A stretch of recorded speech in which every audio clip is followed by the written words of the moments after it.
Tenemos esta hora, 1 de la tarde, 22 minutos, una entrevista con Darío Pedraglio. Él es analista político de 50+1, porque, como mencionábamos al inicio del programa, tal como lo había adelantado nuestro compañero Mariano Calvera, el gabinete que preside Alberto Otárola se encuentra en estos momentos en el Congreso, no en el hemiciclo, sino en el Congreso, en los recintos del Congreso de la República, para pedir el voto de confianza a los parlamentarios. ¿Cómo está, señor Pedraglio? Bienvenido. Hola, muchas gracias por la invitación. A ver, en principio esto ha sido o ha tenido un ingreso bastante accidentado, ¿no? Dentro del hemiciclo, el contexto ahora es en la que pide este gabinete, este ejecutivo, el voto de confianza del Congreso de la República es bastante complicadísimo. ¿Cuál es su lectura al respecto? Sí, totalmente de acuerdo. Es un contexto sumamente complicado tras los lamentables hechos ocurridos el día de ayer.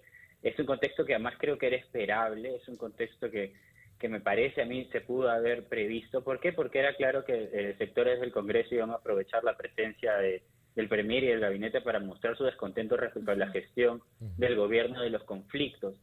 Sin embargo, creo que tanto el Congreso como el Ejecutivo, por lo menos hasta el momento, uno nunca sabe, quizás en los próximos minutos se anuncie algo distinto, parecía que la intención es continuar, ¿no? Y terminar con la investidura hoy día y en las próximas horas o días retomar el manejo de la crisis. Sin embargo, hasta ahora pareciera que esa es la intención. Darío, sin embargo, algunos dan por descontado que esto se va a dar, que el voto de confianza va a prosperar. En todo caso, habría que refrescar un poco para todos nuestros oyentes cuántos son los votos que se necesitan, ¿no? Para que finalmente sea aprobada, en este caso, la petición de voto de confianza.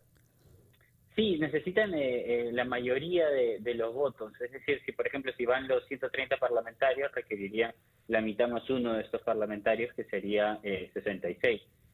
Ahora bien, es una certeza que le vayan a dar la confianza. Hasta ayer parecía que sí, era altamente probable. Hoy día a mí me parece que todavía pueden darle la confianza, y creo que la apuesta del Ejecutivo es, como viene siendo hasta ahora, es respaldarse en las bancadas que antes eran oposición a Castillo, bancadas como Avanza País, el Fujimorismo, Renovación Popular, y algunas otras como Acción Popular y Alianza para el Progreso, para lograr estos votos, ¿no?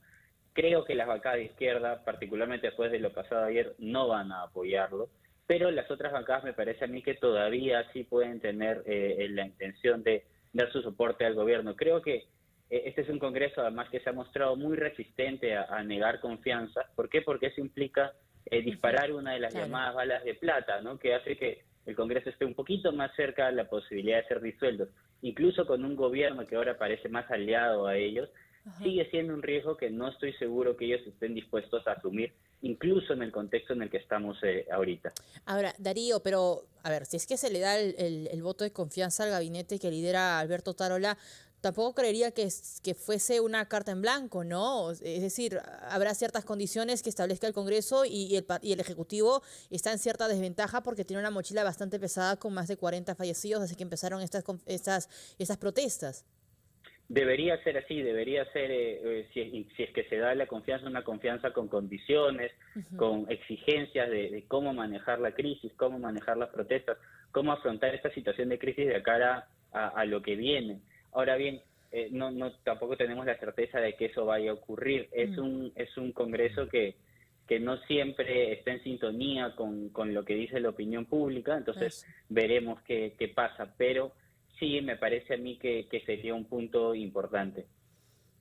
Ahora, un poco también sería un tanto, vamos a recoger alguna apreciación respecto del tono conciliador del presidente del Consejo de Ministros. ¿Cómo se puede advertir este escenario, Darío, si nos puede dar alguna apreciación?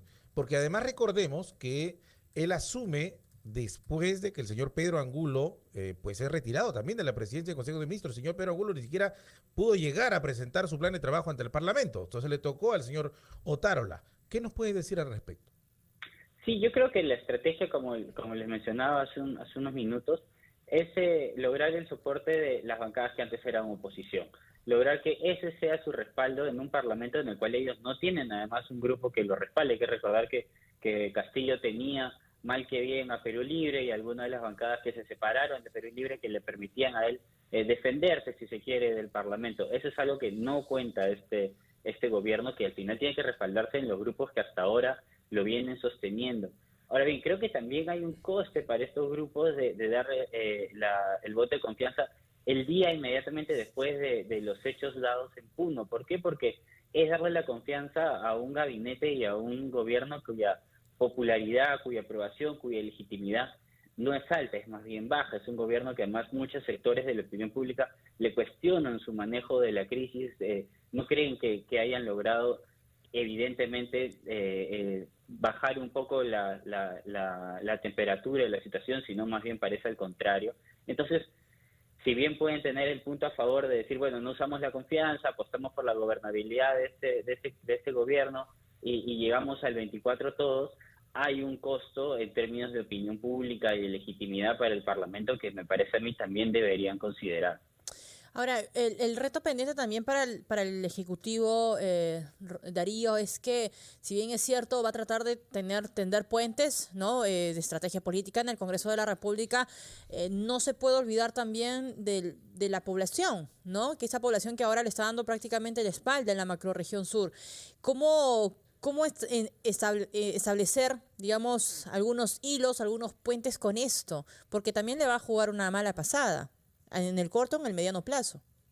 Sí, creo que me parece a mí que uno de los problemas que ha tenido este gobierno, más allá del inicio en el cual anunciaron que iban a llegar todos al 26, que me parece que fue el problema de origen, es que se le nota también por sectores de la ciudadanía como un gobierno muy cercano al Congreso, casi que es un parachoques de un Congreso que además ya ha contado una legitimidad muy baja, ¿no? Entonces eso ya lo sitúa a ellos en una posición de remar a contracorriente. Si se suma a eso, la gestión de los conflictos es una tarea muy compleja. Yo creo que hay zonas, particularmente en el sur del Perú, donde me parece a mí que la relación ya está, por no decir totalmente rota, está al borde de estarlo y de que ya la situación no haya posibilidad de reconciliación y encontrar el diálogo, y que más bien vivamos en un contexto de protesta constante, de aparición de movilizaciones en momentos, quizás se calma un momento y después vuelve a reactivarse. Claro. Y ahí la verdad que es muy complejo. Han enviado, según tengo entendido, un grupo de trabajo, una suerte de misión al sur, a Puno,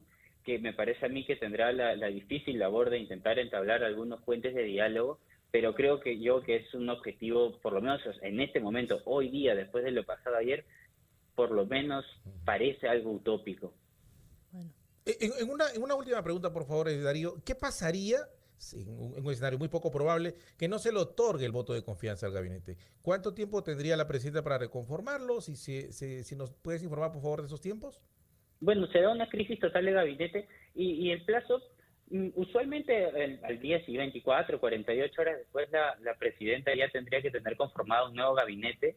Ahora bien, sería también una tarea compleja para la presidenta porque ya vimos con el cambio, como bien recordabas, del ex premier Angulo ahora a Otárola, parecía que no sobraban las opciones e incluso tuvo que recurrir a alguien interno, ya que venía como desempeñándose como ministro de Defensa, ya en un rol cuestionado para asumir la PCM. Entonces, habría que ver quién termina siendo, porque no sé si siempre hay alguna opción, pero no sé si son demasiadas las opciones que tendría la presidenta.